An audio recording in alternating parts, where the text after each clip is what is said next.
I'd like to call to order this committee of the whole meeting of the Town of Saugeen Shores and extend a welcome to everyone in the chambers this evening. And the first order of business is a declaration of pecuniary interest, and I'll remind every member of your responsibility to declare, and you can do so now or when it arises on the agenda. This evening we have two deputations, and the first is Roger Cook. He's here about our Saugeen Mobility and Regional Transit update, and welcome, Roger. And if you can just come to that mic, and I think it's the blue button, push it. Yep. How's that? Thank you, Mayor. Good evening, everyone. Do you wish me to read the entire thesis? Probably summarize and sure thing. We'll open it for questions if anybody has any questions, Roger. Sure. Sounds good. Okay, Saugeen Mobility and Regional Transit is your local specialized public transit partnership. We currently have a fleet of 24 modern vehicles, and we're located down on Burst Road 19, north of Walkerton in the former Brant Township office. Currently, Saugeen Shores has 174 registered clients, including Elgin Lodge and Southampton Care Centre. In 2013, clients from Saugeen Shores took 2,108 rides. This was up about 178% from the 759 rides in 2012, a most impressive increase. To June 30th of this year, clients from Saugeen Shores have taken 1,986 rides, an increase of about 148% from the 800 rides in the same period of 2013. Again, an impressive and gratifying increase. I'm very pleased to see how the service has grown in Saugeen Shores. It's been super. It's been really busy. 2013 was a busy and significant year for Saugeen Mobility. Perhaps most significantly, on July the 1st, individual user fees were slashed from $2 plus 80 cents per kilometer with a $6.80 minimum to $2 plus 30 cents per kilometer with a $5 minimum. This rate reduction has produced an approximately 30% increase in individual ridership. In early 2013, SMART took delivery of 3 new 9-passenger buses, which have folding seats and can hold up to 4 wheelchairs or up to 9 passengers seated. In late 2013, we took delivery of a new large bus for group outings.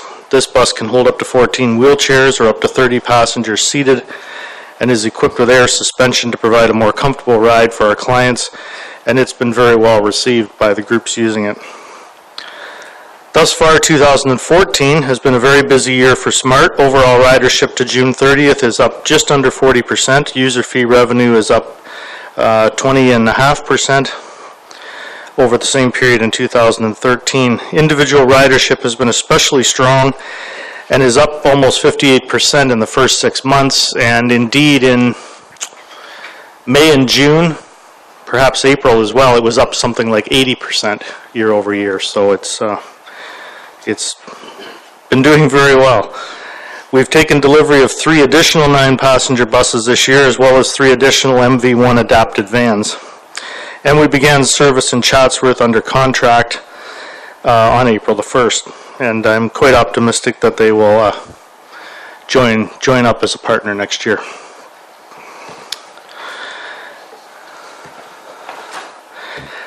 A couple of things I wanted to touch on is the cost of public transit, as well as the funding from the Ministry of Transportation.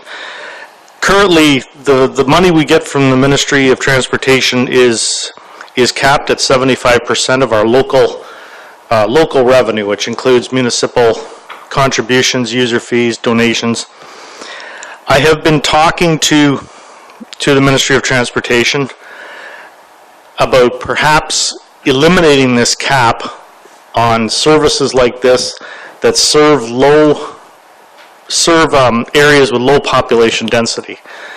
Population density is I think one of the most critical factors in providing services at the municipal level. That any time the province sends money for a program on a per capita basis, I think there needs to be some kind of allowance for population density, because as your density goes down, your per capita cost of providing those services goes up. And if you're just getting money, if you're just getting the same funding criteria or plan, say on a per capita basis, that Toronto's getting, or Mississauga, or anything like that, as soon as your population density starts going down, your cost of providing that program goes up and up. Now, it may not go up in direct relation to how the density goes down, but I believe it has some bearing on it. When I've done a study of specialized transit services in the province, and SMART falls into the group of 34 services that serve populations greater than 50,000. We're currently serving, including Chatsworth, we're serving about 76,500 residents. Our population density is about 19 per square kilometer. There appears to be a natural break in the density in these services at around 100 people per square kilometer. So what I've been trying to discuss with the Ministry of Transportation is eliminating that 75% cap on the services that serve population densities below 100 per square kilometer. And in my view, that would not make a big difference to the province, but it would make a big difference to services like this if we could get every dollar that we're eligible for. SMART will likely be eligible for MTO funding in the $600,000 range this year or next. We're likely going to be capped at around $400,000, and it would be very helpful if we could get that other $200,000 from the province. Failing that, the way of getting that, the full amount of money that we qualify for, is to have a higher local revenue, which of course then either normally will fall on the municipal partners or the users.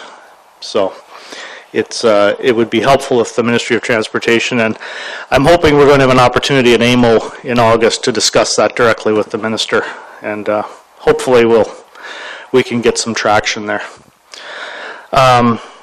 SMART is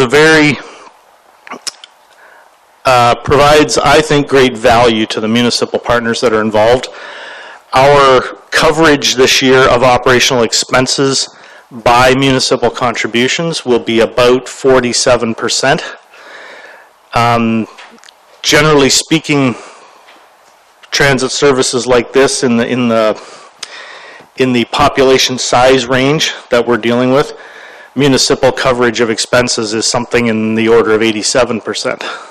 So I think the municipal partners get great value for their contributions. And we also operate the average expenses, operational expenses per vehicle for services like this one is about $160,000 per vehicle per year. Some services, there's one service spends over $300,000 a year per vehicle. I have no idea how they manage to do that, but they do it.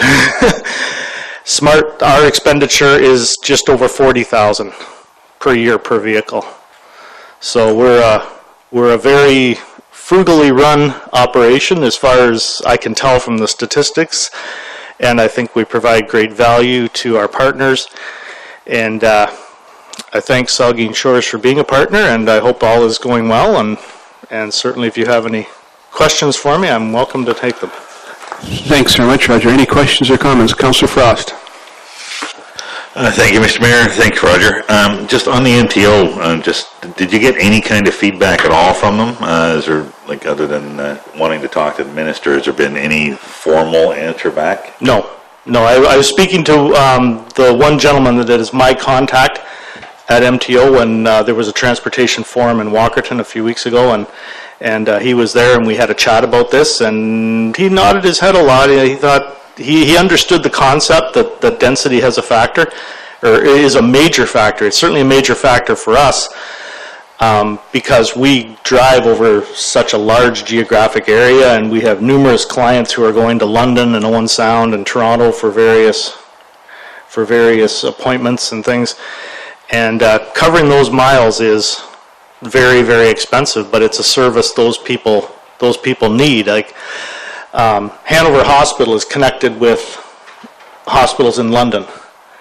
Now, if someone requires a specialized ride in London, they don't have to leave the city probably to get all of their medical appointments looked after.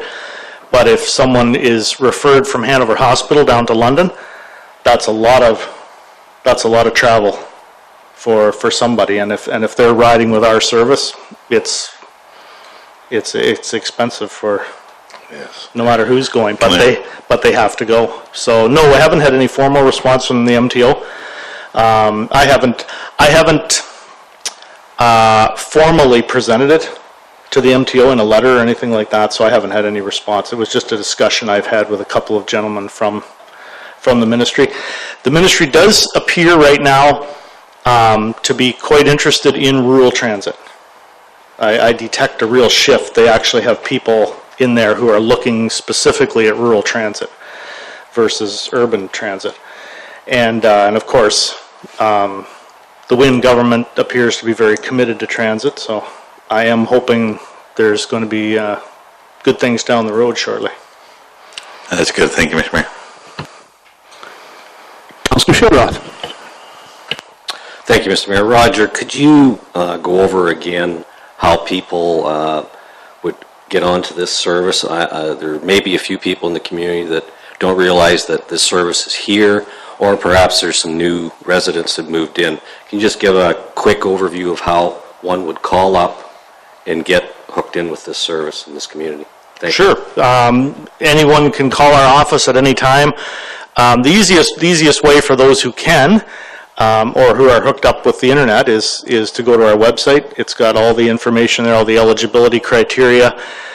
Physically and mentally challenged, visual impairments, cognitive impairments, like Alzheimer's, that sort of thing. Those are our clients. We do get calls from clients of ODSP or who have been led to believe that they qualify for a ride when they don't, unfortunately. And as well, there's a large number of residents throughout the whole, probably every rural area of the province, for whom the most significant barrier to both health care and employment is affordable transportation. And this is a big problem that we're kind of looking at in various ways, and hopefully the Ministry of Transportation will be interested in that. But yeah, for sure, if people call our office at 881-2504, or there's a 1-866 number, we can help them with all the things they need. We have online registration, online payments, so we try to direct as many people as we can to the website, and then they can get the information they need at their convenience. Nothing else? Just a couple of comments. It's interesting where you say here that medically related rides constitute an estimated 60% of all the rides for SMART. So I think there's filling a real niche there for people getting medical services that don't have other ways of getting there. And that service. And interesting, another comment, I think this is our third year, and it's if you follow some of the other municipalities that joined, it was about the third year. The numbers were low for some time, and at about the third year, that's finally started to take off and get accepted. And I think that's part of it, seeing it in the community. You see the vans in the community. It's great, a way of knowing that the service is here. And I know you've taken ads out and different cards, and we're glad for the service here in Saugeen Shores. I know you do a great job, Roger. Great. Well, we're certainly glad to be here, and hope it's a great benefit to the residents. Okay, thank you. Very good. Thank you.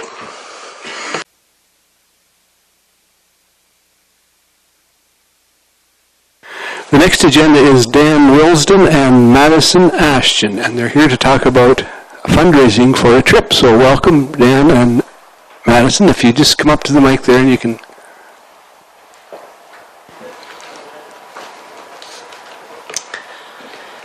Good evening, Mayor Smith and town councilors.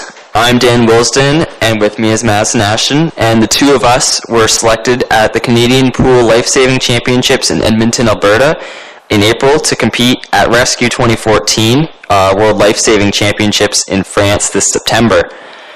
Just as a brief description of the sport, life-saving is the only known sport in the world where participants first learn the skills for a humanitarian purpose and only later use them in competition. Rescue 2014 is a competition made up of pool events as well as beach events. Pool consists of carrying a mannequin, towing a mannequin, swimming under obstacles, and rope throwing. Beach events utilize craft like paddle boards and surf skis, as well as open water swimming and running. If you aren't really sure how large an event Rescue 2014 is, let me give you some numbers. We are in France from September 9th to the 22nd, training and competing, which is almost 2 weeks. There are 62 countries attending this competition with over 5,000 athletes competing. This is not some small little get-together for some just-for-fun competition. This is the real deal for life-saving sport. Out of the 28 positions available on Team Canada, 4 are representing Saugeen Shores. 24 Canadian athletes were selected to compete, 12 aged 16 to 18 years old, and 12 aged 19 plus years old. 6 of the 12 youth athletes were chosen for their abilities in the pool, the other 6 picked based on their abilities on the beach. Madison and I were 2 of the youth picked based on our abilities in the pool, and we are also likely to compete in some beach events as well. Mackenzie Salmon is a member of the Saugeen Shores Life-Saving Club who was named to the national team, or the 19-plus-year-old team, and he was also picked based on his pool abilities.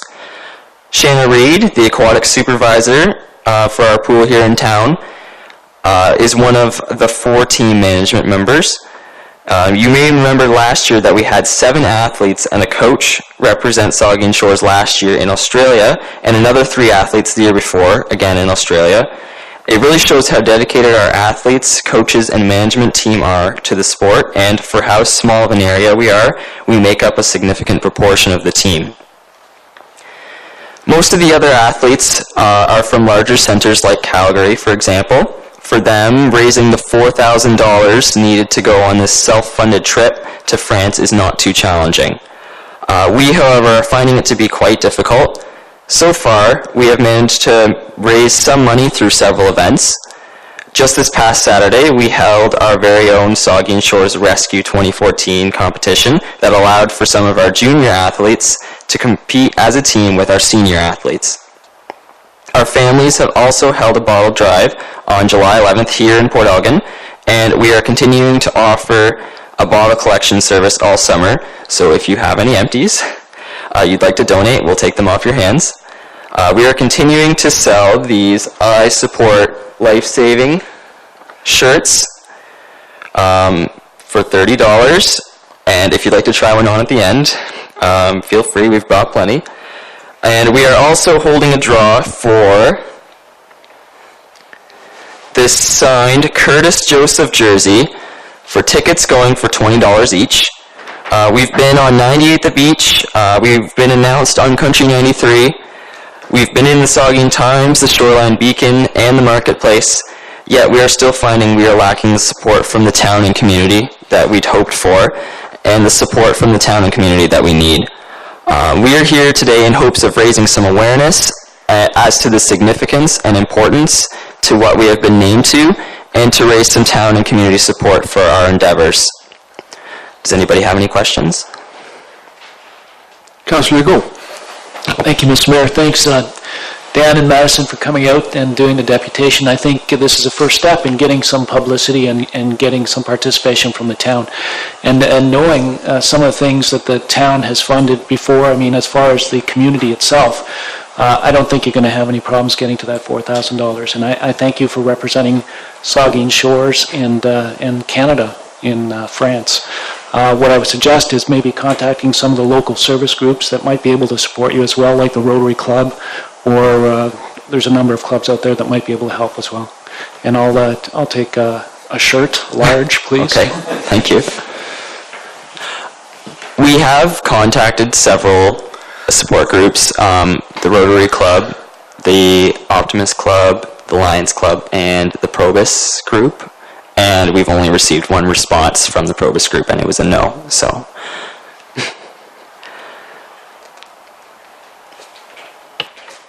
Deputy Mayor Charbonneau.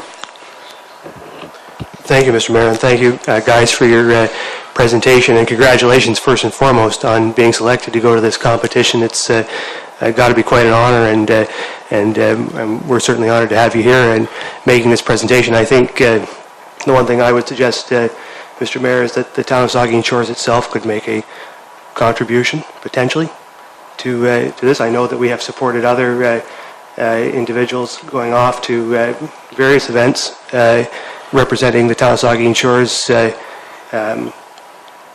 in Europe recently and other places, and so I think that it's something at least we could consider, and perhaps ask staff to come back at a subsequent meeting with a suggestion. Okay. Thank you very much. Any other comments? Can where do you buy? Who is selling the tickets for there? Where do you buy them? We have some here with us, and we can give you our numbers to call if you wanted to purchase one. We could. Well, you might as well say that, because then so everybody knows you may get some potential customers here in the room. So how would you get a ticket if you don't get it tonight?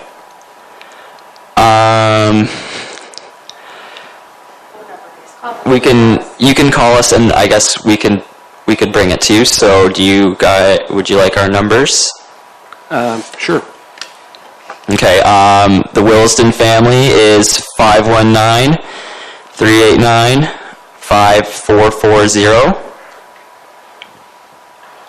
I don't know what your number is. That's all right. That's one number's enough. That's all right. Don't worry about it.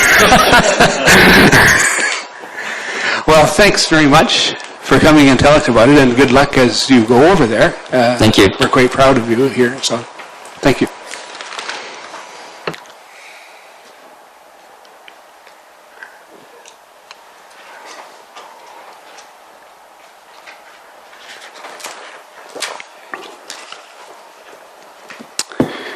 The next item on the agenda is a public notice, a staff report, and it has to do with stop up and close and sell a portion of Eckford Avenue adjacent to 486 Eckford Avenue, and our clerk Linda White will present.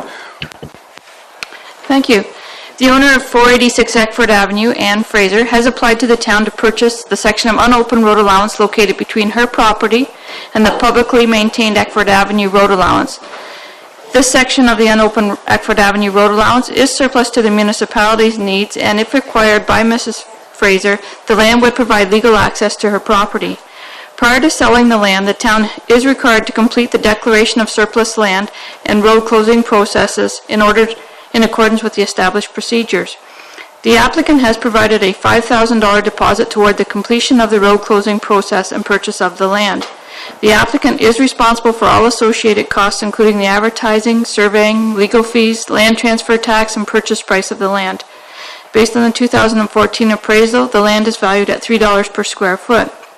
The applicant is also responsible for payment of the sanitary sewer service crossing the surplus lands. The final cost will be calculated and collected at the time of closing the real estate transaction. The purchaser is responsible for all costs associated with the purchase of the land. Thank you. And then excuse me. The recommendation is that council declare surplus to the municipality's needs and give notice of council's intention to pass a bylaw to close up and sell the unopened section of Eckford Avenue located adjacent to 486 Eckford Avenue. Questions? Councillor Huber. Thank you, Mr. Mayor. I'm just curious, could I please be reminded, should this sale go through, the funds from this sale, what reserve fund do they end up in? I actually don't know what reserve fund they end up in. Okay. I guess it's a sale of land reserve. Okay, and is there a potential way that those funds then get utilized? So if it's a sale from, proceeds from a land sale, is it for the future purposes of land? Is that what that reserve is connected to? Okay, thank you. Other comments or questions? All in favor of the recommendation, then? That's carried. Thank you.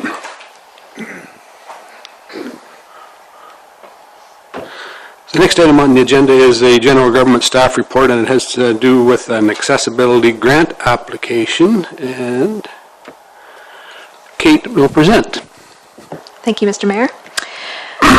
The Enabling Accessibility Fund has been providing grants for several years through the Department of Human Resources and Skills Development. They're currently accepting applications for 2015 projects and will fund up to 65% or a maximum of $50,000. This fund is designed to contribute towards creating or improving accessibility for people with disabilities. In 2012, Council approved applying for intersection improvements at High Street in Victoria under the similar program. The project was not approved at that time due to the high number of applicants and limited funds. The current year application deadline is August 1st, and given the timing and staff restrictions, staff recommends that we reapply for the project again this year. The sidewalk access at the corner of High and Victoria Street requires accessibility improvements to provide barrier-free access to cross the street in this location. The close proximity to the public school, the accessible playground, and several local churches continue to make this project a good candidate for a funding application. The Enabling Accessibility Fund requires a commitment from the applicant for a minimum of 35% and the partnership funding to match the 65% funding. If successful, the work must be started by March 31st, 2015 and completed no later than March 31st, 2016. The total project cost for the proposed project is $78,000. That has not changed since the original application. The town's contribution of $28,000 was originally budgeted to come from the Future Capital Projects Reserve. As the project was not approved back in 2012, the funds were not used in 2013, and as hence they remain in the reserve and could potentially be reallocated to this project once again. Thank you. Excuse me again. The recommendation is that Council authorize staff to proceed with the grant application to the Enabling Accessibility Fund program through the Department of Human Resources and Skills Development for accessible sidewalk intersection improvements at the corner of High Street and Victoria Street. And further, that Council of the Town of Saugeen Shores commits up to a 35% funding contribution to be taken from the Future Capital Projects Reserve should funding through the grant be awarded. Any questions or comments? Councillor Hubert. Thank you, Mr. Mayor. Great that we've got something ready to go for a sort of last-minute slide into a deadline. I am curious, though. I remember when we did all of this, it was a nice design, but of course it was ahead of some other thoughts going on about downtown Southampton. Is the application, the drawings or whatever's in it, is it so restrictive that should there be an opportunity to, if the funding comes through, enable some of the streetscape ideas to creep into, because that intersection is a bookend on one end of the chunk of High Street that would potentially get some action. Is there any potential to modify some things, or is it sort of carved in stone? Is there an opportunity I there? suspect it'll be very specific to this project for the accessibility needs. I don't think it's going to be used for streetlights or beautiful, anything that isn't directly relative to an accessible. I wasn't thinking that necessarily, but it's we're doing a trial bump out situation, and of course then when that's successful, there's sort of a sense that maybe the Huron Street High Street intersection and the Victoria High Street intersection would have similar treatments. Is there potential to sort of think about that as this all unrolls if we get the funding? Comment on that, sir? So the project at Victoria and High would not need a treatment similar to what we would do at Huron and High, and the specific funding application would be for Victoria and High only, as there are significant improvements required with the sidewalk, potentially some retaining walls as well. So it should be strictly for that project. Well, I understand that. We're working on a bigger project.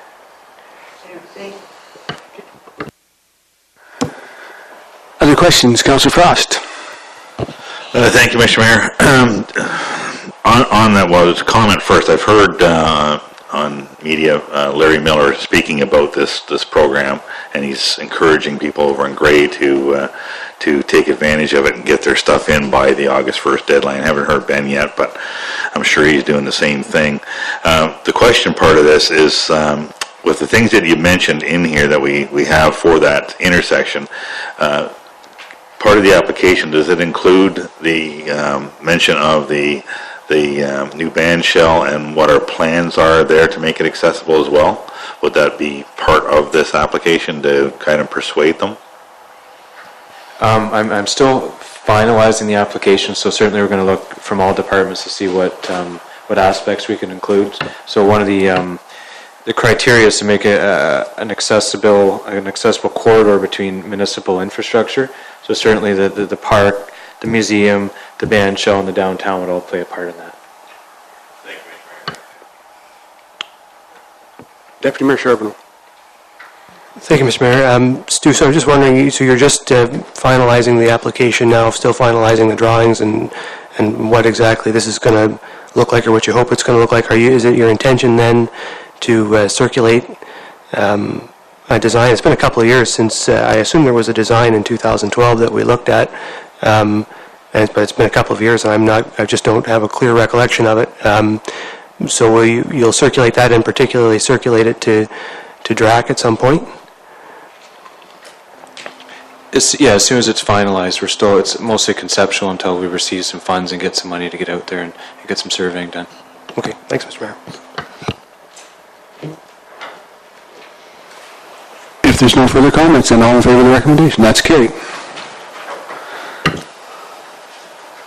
The next item on the agenda is Environmental Services and Transportation Staff Report. This is the purchase of a plow truck, and I'd like Director Stewart will present. Thank you. As part of this year's fleet replacement schedule, staff is seeking approval to purchase a new 2015 International Single Axle Combination Plow and Sander Unit. This purchase is proposed to be a single source purchase. As in the past, staff is once again recommending the purchase of a cabin chassis from the local firm of Viking Sieves Limited out of Mount Forest. The proposed new single axle truck would replace an existing unit that we removed from fleet. It will be sold or traded depending on pricing. As part of the purchase process, staff compared our proposed purchase price to recent purchasing prices from other municipalities and our purchase 2 years ago. Upon review, staff is confident that the price quoted is a competitive quote.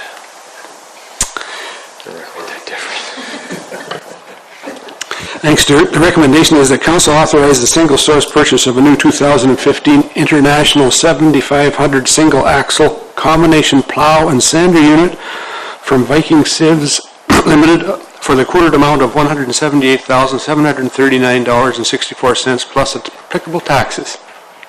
Comments? Councilor Huber.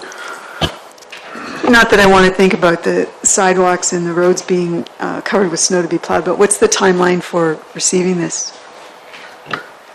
Minimum 6 to 8 months, so not for this season. Further questions? All in favor of the recommendation? That's carried.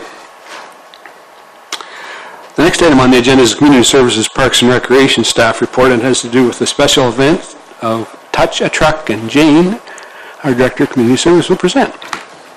Yes, because this is a first event, we've got a report here this evening for the recently formed Saugeen Shores Kin Club, who wants to do their first fundraising opportunity, and it's a Touch a Truck fundraiser. And what it will do is allow individuals to sit on large service vehicles and to view mechanics of the operations of them.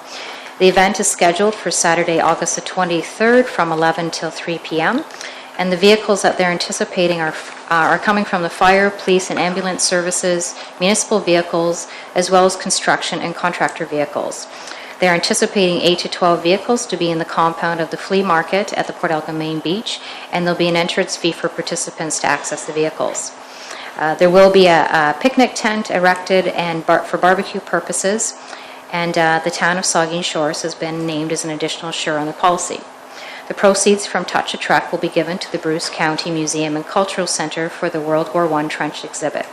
And staff are content that the Saugeen Shores Kin Club have met all the securities and that they'll be in place for the event. Thanks, Jane. The recommendation is that council approves the Saugeen Shores Kin Club to conduct a Touch the Truck fundraiser at the Port Elgin Main Beach Flea Market area on Saturday, August 23rd, 2014. Any questions or comments? All in favor of the recommendation? That's carried. There's an information letter there, I guess, for that we got a refund on our LAS. There's a letter there. The next item then will, just for your information, the next item on the agenda here is our information report on midterm financial review, and I believe our Director of Finance will bring us up to date on our financial situation. Thank you, Mr. Mayor. This report summarizes the operating and capital results from January to June 30th.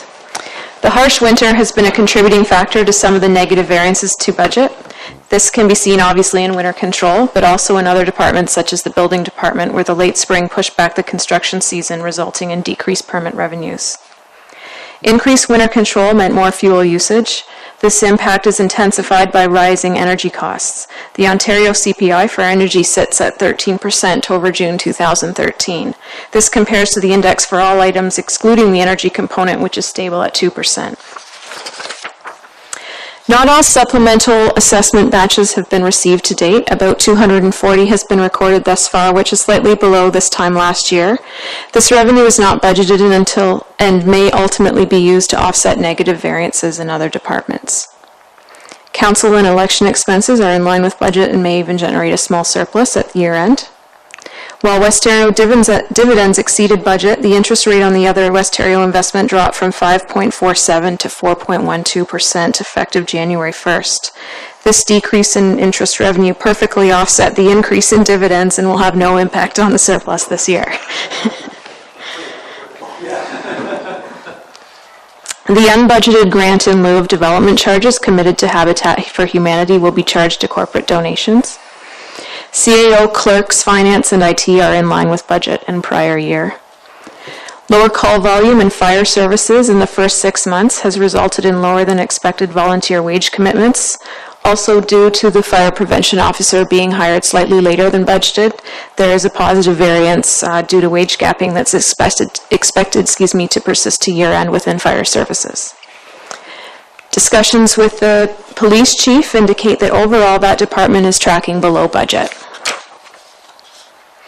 As previously mentioned, building permit revenues are under budget and prior year levels. This may be due to the slow start to the construction season. As this department is self-financed, any shortfall at year end will be covered by the building operating surplus reserve and won't impact the overall surplus. A challenge to the way development charges were calculated resulted in an OMB hearing in the spring. The unanticipated legal and consulting fees are currently driving the $90,000 overspending in planning. A decision has not yet been provided to the town, thus there has been no opportunity to date to explore the possibility of seeking damages against the appellant. Moving on to Public Works. Tree and vegetation control is expected to exceed budget by roughly 200%. The increased costs are due to remediation efforts being undertaken to reduce the impact of the emerald ash borer infestation. A report on winter maintenance was received by Council earlier in the year. My report does not offer any new information. There is an opportunity to draw from the winter maintenance stabilization reserve that was created from prior year surpluses within that division at year end. Higher energy prices have impacted street lighting. However, the LED conversion project that is currently underway is expected to result in savings and ultimately keep costs in line with budget by the end of the year. Waste management, including bag tag sales and landfill, is currently trending under budget. Cemetery revenues have been declining trend for several years as families opt for alternative burial options over traditional plots and niches. However, within the cemetery, while the revenue does not appear in our operating statement, the town has been given an extremely generous gift in early 2014. Mary Kathleen Ferns has left a $100,000 bequest to fund the future expenses at the Sanctuary Park Cemetery in Port Elgin. Her stipulations as part of her last will and testament are that the fund is to remain whole for 25 years, during which time any income earned may be used at the cemetery. At the end of the 25-year period, the entire balance may be used for cemetery operations or capital at the discretion of staff and council. Staff is currently looking into investment options that, given the long-term nature of the investment, will provide a higher rate of return than our regular cash balances at the bank, but still remain within the restrictions set by the Municipal Act and the town's investment policies. Water and wastewater revenues are up over last year. A more in-depth look at these rates will come as rates are set for next year, along with other user fees and charges bylaw in the fall. Expenses in both areas are in line with budget.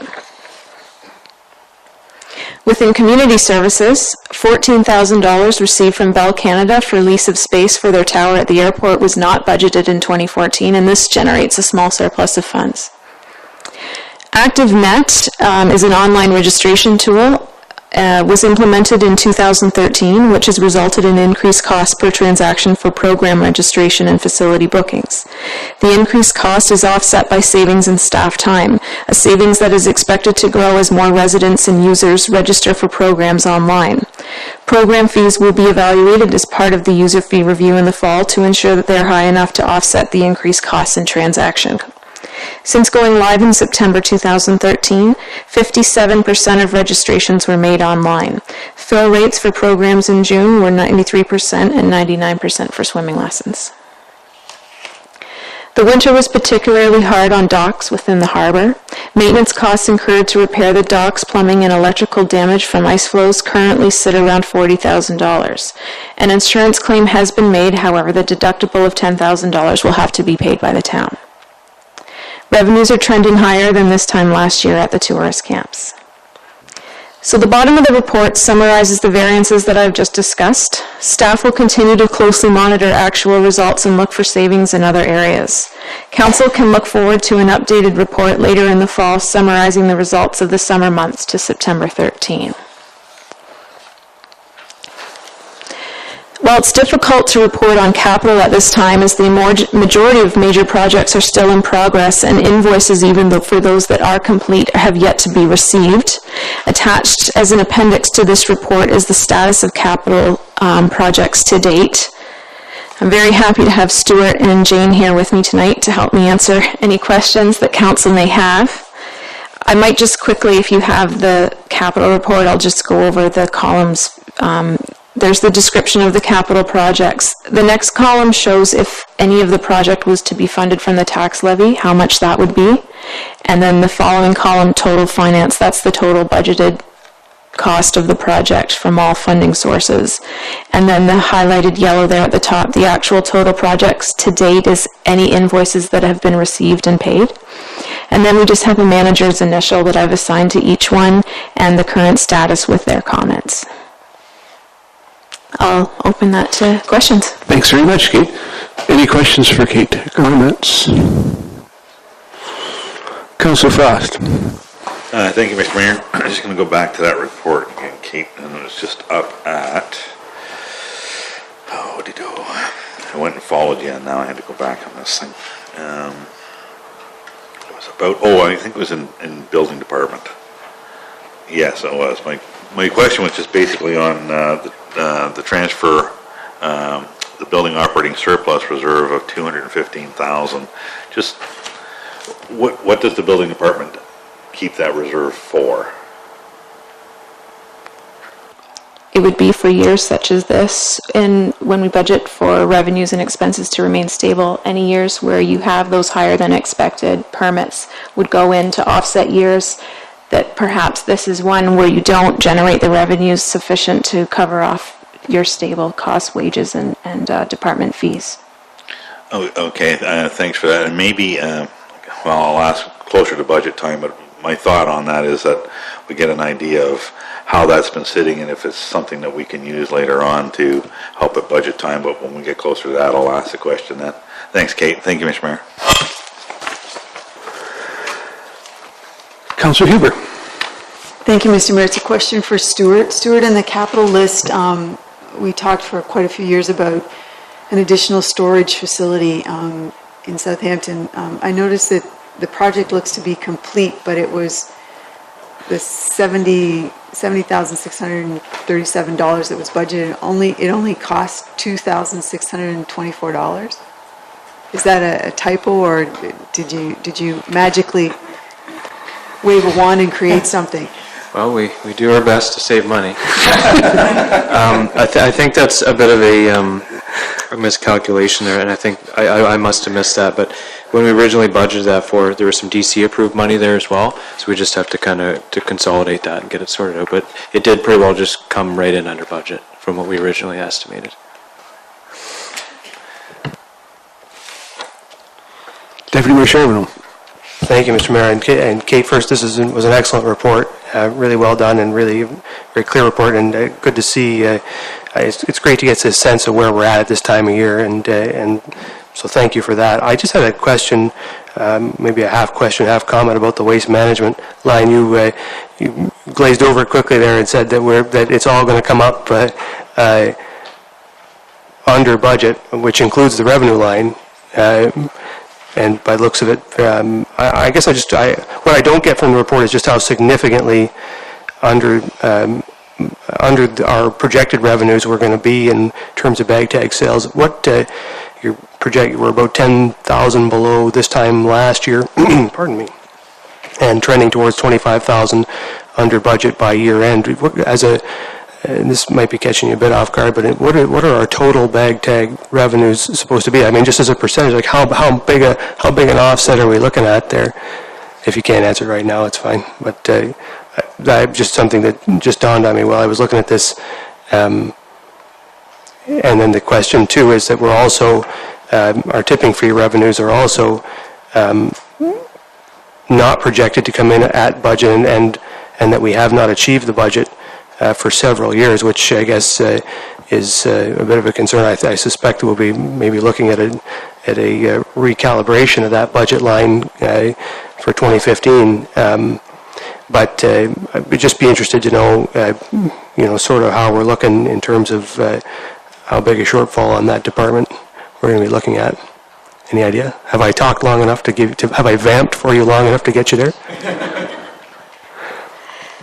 So our total budget this year for bag tags is $33,000 of total department, I guess for waste management, the total expenditures are $220,000, and then some of that additional revenue along with the bag tag resale would be used to offset landfill operations. So sorry, when I said it was $33,000, that's for bag tags sold, and then the bag tags sold at vendors is another $380,000. So a bit more significant. Total budget of $413,000. So we're looking at about a 5%, give or take, based on your projection. Correct. 5% shortfall in our bag tag revenue. Okay. Correct. So if you look at this time last year, our revenue was about $10,000 higher, but the year ended at $390,000. So even if it did pick up to last year's point, it would be slightly under budget. Okay, that helps. Thank you very much, Kate. It's just another two areas that I just note that the amount budgeted, and then it appears as though a project is complete, and the numbers just seem a little out of whack. The street lights in Southampton from Huron Street up to Grosvenor, it looks like $25,000 was budgeted and only $88 was spent. That's got to be a little, because is that just a glitch? It can be a little misleading. I guess the project status is really physically, is the project complete? That being said, we may not have received all the invoices, so those costs would only be those that have been entered to date. So there's likely still more invoices to come. Okay, because the other one is the Ferry Lake Pavilion project. The numbers seem a little out of whack. Okay, thanks.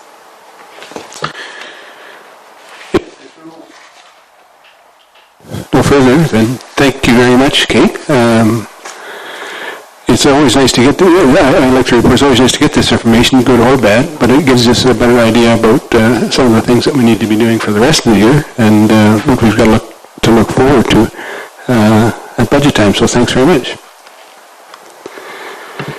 The next item on the agenda then is a Another information report is about the Albert Street upgrades, and maybe there's a report there. Maybe you want to speak to it, Stuart? Sure, briefly. Due to some of the development at the south end of Southampton there, we wanted to look at some of the areas as a whole, specifically with the items detailed in the report with the lane configuration, the crossing facilities, the trails, the signalizations, the bicycling facilities, and the speed considerations. So we've tried to go through the report, address some of the concerns that we've heard. Certainly some of them we can't 100% address at this time. We need to continue monitoring, and again in this report and the attachment details some of the upgrades we're proposing to do this fall. Thank you, Mr. Mayor. I just have two questions for you, Stuart. First of all, a couple of big trees came down, and it's my understanding, based on conversation with you, that when trees have to unfortunately be sacrificed in the interests of capital project, there is an opportunity to replace those trees. Am I correct in assuming that? There is opportunity on that specific project. It might prove difficult due to some of the constraints and what streets they're on, but with capital projects we do allow some small budget for tree replacement, yes.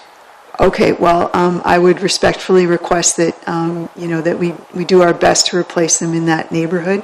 And the two that were very noticeable that came down on the, close to the Manchester West property, the two that, it looked like they were trying to save them, they were digging around them, and then they obviously couldn't, but, those were big trees, so, certainly it would be nice to have the opportunity, since it's a capital project, to put them back in the ground. My other question is, now that the work has started too, and I have brought this up before at council, all you have to do is look down that road, and once you get past Grosvenor, there's a narrowing of the street. It goes quite narrow, then it opens up a bit. I really think we should anticipate some challenges when the road's opened up, because it's not the same situation all the way down to Huron Street, because it will be used as like people are already talking about how much quicker they'll be able to get to the cottage when that's open. So you just have to, if you're down at Huron Street and you stop and you look up, it doesn't line up all the way up to the highway. And I realize we weren't able to do the section from Huron Street to Grosvenor this year, but certainly as soon as that road's opened up, we need to take that into consideration. Thank you, Mr. Mayor. Thank you. If there's nothing, that's the end of our agenda, I guess. Just to make sure. Yes. Start to go to council with Councillor Frost. Thank you, Mr. Mayor, and I have nothing tonight. I have three things. The first one is the police department has been doing this wonderful campaign to try and remind us all to lock it or lose it. I last night heard some noise outside, looked out the window at about 3:45 in the morning, and there were people going through cars on my street. And I made the call, and there was a wonderful officer there within a couple of minutes, but of course, it's difficult to deal with that. So I just wanted to take the opportunity to say, lock it or lose it, and it was an interesting situation, that just a little noise, and it had been raining, and I couldn't believe it. It was 3:45 in the morning. Anyway, the other thing, the Marine Heritage Festival on the weekend was great. I saw a couple of us down there. I represented the Municipal Heritage Committee at the park, and a lot of interest in the plaque program. I also happen to have some great head suckers at the booth, which the committee sort of funded. And Larry had his first great head sucker, so he's now truly a Saugeen Shores kind of guy. But people were stopping and saying that they remembered having one when it was a penny, 3 cents, 5 cents, a quarter, 50 cents. So, certainly that was a nice addition to the mix. Jennifer Eagleson thinks it's the 100th year that those suckers have been made too. So, and it was by far the best fish ever at the Firefighters Fish Fry. As I told Councillor Seaman, somebody in the line behind me commented that, oh my God, it's real fish. I don't know what they thought they were going to serve at a fish fry, but it was nice to see the real fish getting cut and prepared right there. My third thing is that it is exciting, some of the ideas being generated by the downtown group. I went to the DRAC meeting last week in Councillor Legault's place as the alternate. And I am quite excited about the bump out pilot. I think we should embrace the idea of more pilots to try some things so that we start to have some information about how creative solutions to things might play a role. And I really do appreciate, Stuart, that you went out and actually mapped everything out on the road, and that you now will guarantee that there's only one parking space that's going to disappear, and it's not the handicap spot in front of the post office. Thank you. Thank you. Councillor Schiller. Thank you, Mr. Mayor. I too attended the boat race. There was a lot of ingenious-looking rigs there. A lot of people blame the construction methods of the boats. It was the rough seas that day. So there were some great boats. Lastly, Mr. Mayor, just a final reminder that Ribfest, a brand new event, the Port Elgin Rotary is sponsoring at North Shore Park, August the 9th. It's from 5 to 11, and if anyone would like to go, the tickets can be purchased at the Saugeen Shores Chamber office in both Port Elgin and Southampton. Thank you, Mr. Mayor. Thank you. Councillor Bell. Thank you, Mr. Mayor. I have nothing at this time. Councillor Seaman. I'm good as well, Mr. Mayor. Thank you. Councillor Legault. Thank you, Mr. Mayor. I was down at the market on Wednesday. I've been down the last couple of Wednesdays, and I took the opportunity to stop in a number of businesses along the street after the market. Actually, I took in an elk burger for the first time, and there was interesting vendors that were kind of unique to the area. So if you haven't checked it out, please check it out. And most of the retailers I talked to said that there has been a boost in sales because of the market, so it's a positive thing. I was also down in Southampton on the weekend and tried to get into the new brewery on the corner there, but it was standing room only in that little facility they have there, but it looked great from what I saw. And I was down at the Heritage event, and I didn't get a sucker. I just want to put that out there. Thank you. There will be some left. Deputy Mayor Charbonneau. Thank you, Mr. Mayor. Last Thursday, on the 24th, as mentioned by Councillor Huber, we attended the DRAC meeting, and a couple of important things came out of that meeting.